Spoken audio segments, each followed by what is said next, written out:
Alright guys, 66 Stang bell housing, coming out nice and clean.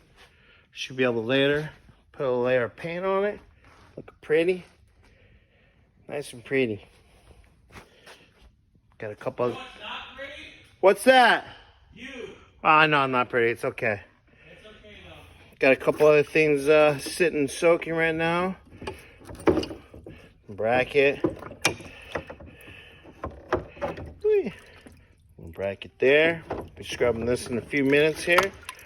Coming out nicely. Also got the backing plate. Where are you at? That's gonna come out nice and pretty and clean when I'm done. Then get a little tripod so I can record when I'm cleaning. Oh, fork. Get that scrubbed up too.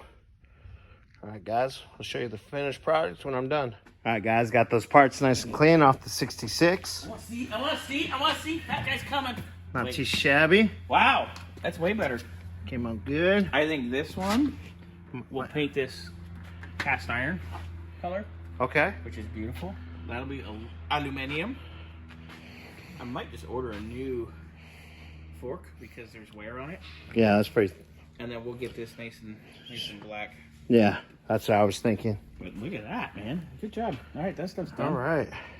That stuff's done. Morning, Bobby. Morning. We've been running around over here. You and me and Scotty. Wow, look at all this blue paint in here. Yeah. Get that all Our cleaned up. purple power is not so purple. Not so much. Get this. Well,